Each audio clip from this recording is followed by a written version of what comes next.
Hello and welcome back to Lisa Lives. I have not been wearing the same jumper for 3 days. I have recorded the last 3 videos back to back because I don't get much time these days to do videos, so I'm squeezing this in a little section.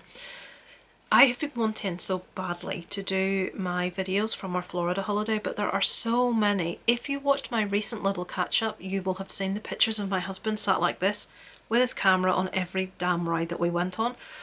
So you can imagine how much video footage we actually have. I took video and my husband videoed everything. I dread to think how much video there is of the back of my head walking places on his, and I have to trawl through it all because he won't. So I'm going to do it in the new year after Christmas is past, and I'm feeling rather blue about not being in Florida anymore. But and when I get over having to look at my backside, and because he like walks along behind me with a thing filming and nobody wants to see themselves from the back. No. So that besides, what I thought I'd do today is a little differences I noticed between life here, things here in Ireland or the UK, because UK and Ireland's pretty similar in the way we do things, and the US. Some of these will come down on, you know, like on the positive for the US. Gee, I nearly said UVF then. Some of these will come down on the positive for the US and some will come down on the positive for the UK. We'll try and get the scale balance in, but I could see the US winning slightly, but here we go. And it's nothing serious, it's not like healthcare or any of that. I'm not going to get into anything serious, it's daft stuff. So the main thing I have to ask you people from the US, now obviously my experience is very limited. Haven't only been to Florida and Disney parks. We went to SeaWorld. We went to like toilet stalls in like, you know, like retail areas. Why are there gaps down the sides of all the doors, and why is there a gap like that at the bottom? I could see the person beside me's feet up to nearly their knees and like reaching for stuff they've dropped, and she dropped her phone into my cubicle and she reached her hand in to get it. But anyway, the thing that disturbed me most was you're sitting there on the toilet, as you have to do when you're a woman. There's no like being secretive about it like you men can with urinals, and you can see everyone walking past outside the door and you're sat there with your pants around your knees or wherever they may be, and I'm thinking, can they see in or can I just see out? Now that maybe sounds like a really stupid question from an Irish person especially, but sometimes it's like it's quite difficult to see in, and you can only, I know what I mean myself. So when I was leaving the bathroom, after having experienced these same toilets in every single place I went, I walked past and I just looked sideways to see could I see in. James sung about it the whole of the moon. Some poor woman was pulling up her trousers in the cubicle that I walked past, and I got a view of a big white bum. She must have been from Britain as well.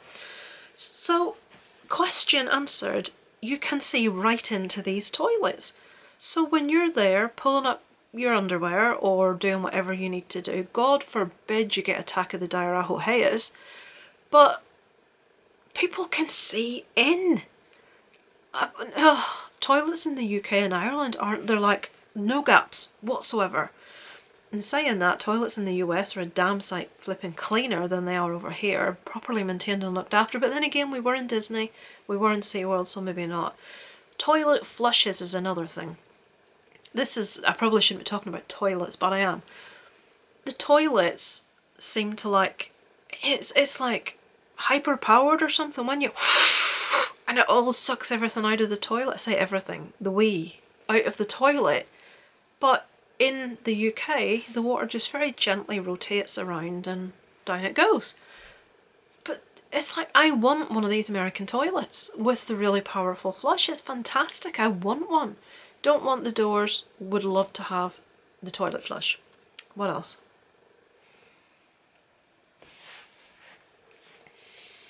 Okay, I will move on to, so for that it's hard because the toilet, America, tick. The doors on the stalls, UK, tick.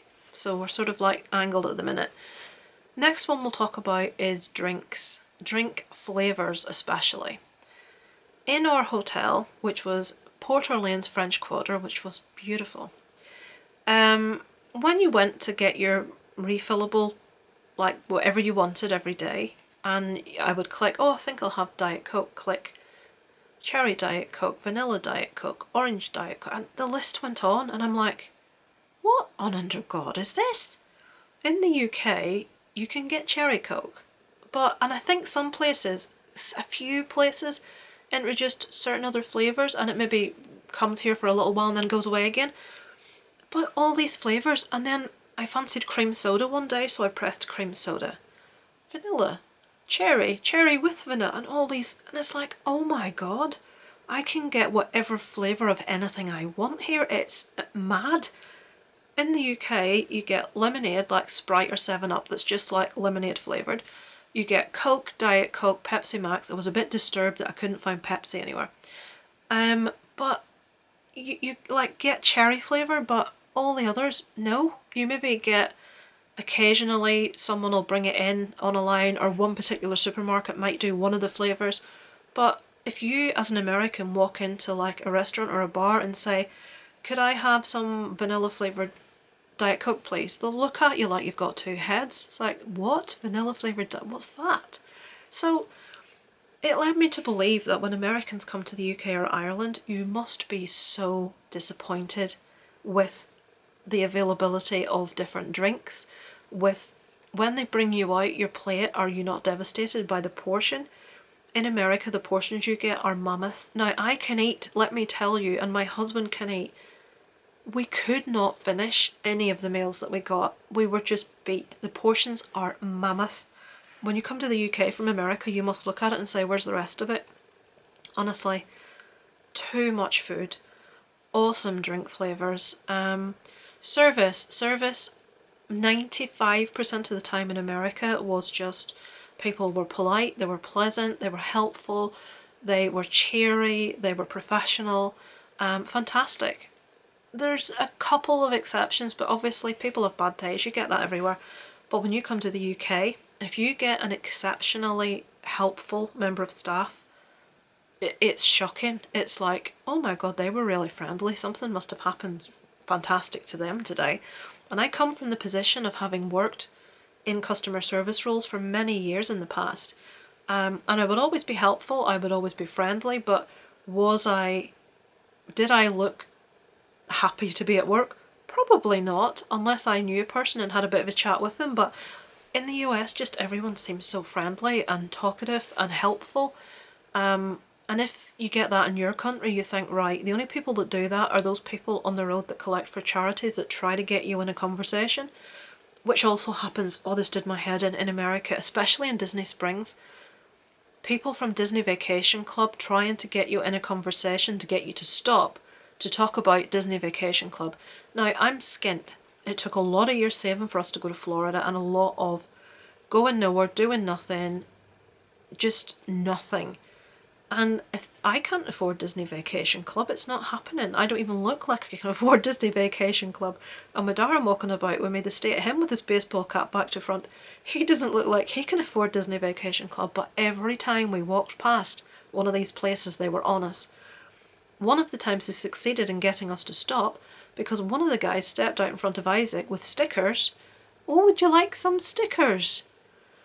Obviously, Isaac, yes, please. And I'm like, oh, Jesus Christ. And then it's like, oh, where are you from? Blah, blah, blah, blah. So when people are nice to you and you're from the UK or Ireland, you think, right, what do they want? What are they selling? What's going on? But apart from those Disney Vacation Club people, everyone else was being pleasant and polite just because that's their job, and it was so nice. The staff at Ghirardelli's in Disney Springs were atrocious and bad-tempered. I will say that. Everywhere else, and one of the women at we had a fast pass for Frozen, the ride Frozen, and one of the other guys told us that you had a 4-minute window where you could come 4 minutes in advance of your fast pass and get on. We were there 3 minutes in advance of our fast pass. It was the coldest specific date on that date, like say it was the 13th of November, that Florida had had for 90 years. It was 13 degrees Celsius. Everyone was freezing. I had to buy a hoodie, which in Disney park prices was not cheap, but I was so cold it was ridiculous. Anyway, they said, oh no, that's not for 3 minutes. Or that this fast pass is for, just let's say it was 2:30. This fast pass is for 2:30, and I said it's 2:27 because I'd been told by someone else there's a 4-minute window. No, you have to come back at the correct time. And she was so rude. So she made us go and stand to the side and wait 3 minutes before she would let us in. So anyway, that's a deviation. Apart from that and Ghirardelli's, I think pretty much every other member of staff that we encountered there was pleasant, polite and nice, which is madness. So we've talked about the toilets, we've talked about the drinks, we've talked about the food portions, we've talked about the staff members. There probably are more differences, but I think I'm just going to end on the differences of the holiday. Now, I have been to Disney in Paris, Euro Disney, and obviously now Disney in Florida. Now, my best friend Kelly is a Disney nut. She has gone to Florida so many times I couldn't count. She loves it. She says when you go you'll want to go back, and other people have said when you go you'll want to go back. And I thought, nah, once I've done it once, because I've been to Paris and when I got home I needed another holiday. I was so just tired and stressed and everything.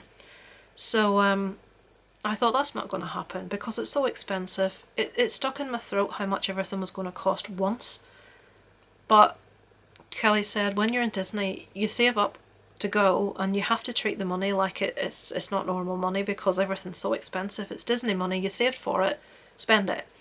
And it's so right. You know, you look at things that back home, you look at a t-shirt as $35 and you think, $35 for a flipping t-shirt? You know, I wouldn't pay above 15 quid for a t-shirt, but when you're in Florida, if you want the t-shirt, it's $35. You're either going to get it and put a smile on your face or come home without it. So you have to sort of admit things are more expensive, but she is so right. And also Chris and Toria, who were there at the same time as us for their honeymoon, and I was lucky enough to meet, which was awesome. Neither of us vlogged because we were having too good a time on our holidays, so neither of us did it. But the whole mood of Florida and Disney World in Florida is just so different to Euro Disney. Euro Disney's people are rude. It's very stressful, everything's very rushed.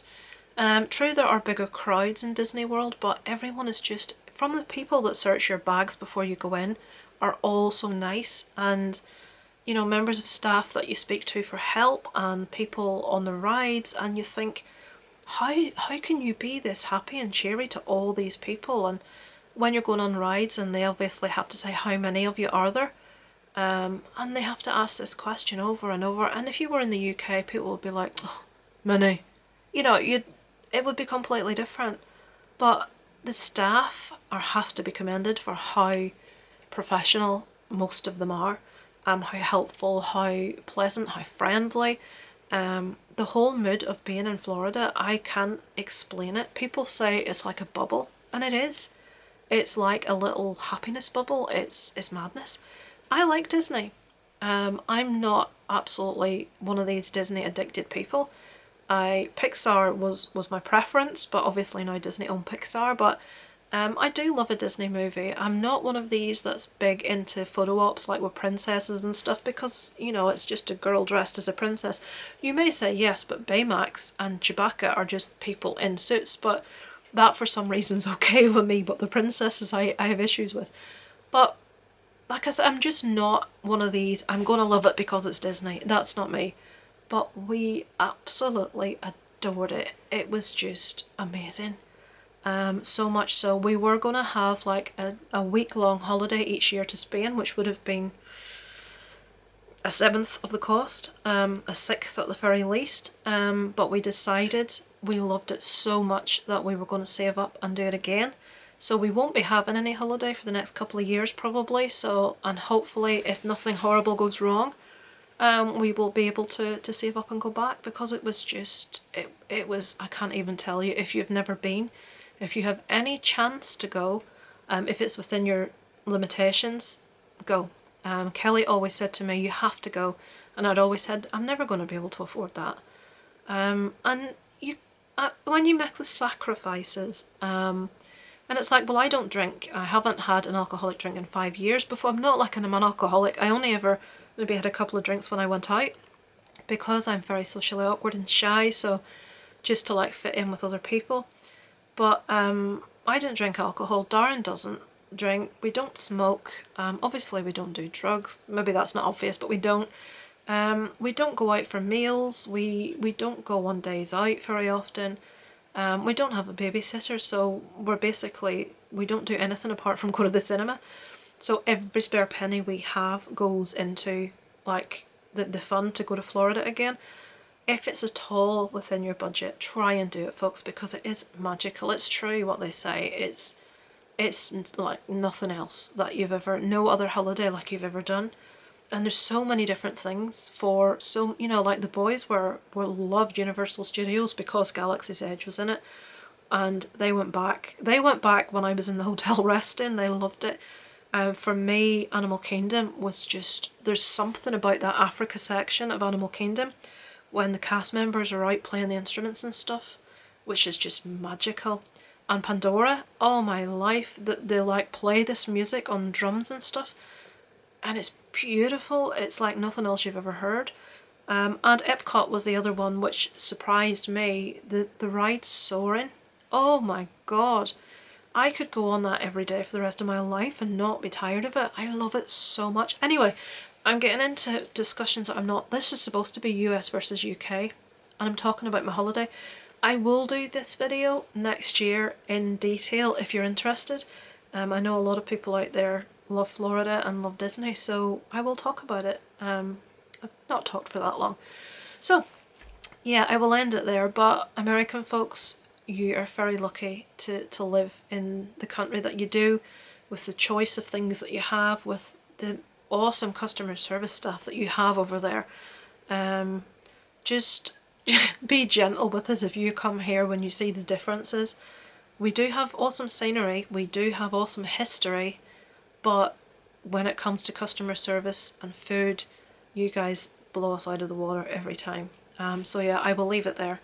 Let me know in the comments, folks, when I do my Florida videos, which will be probably voiceover with video footage of different things we did.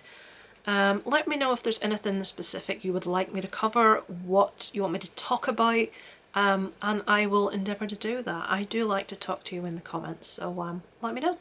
I'll speak to you next time. Over and out from Lisa Loves.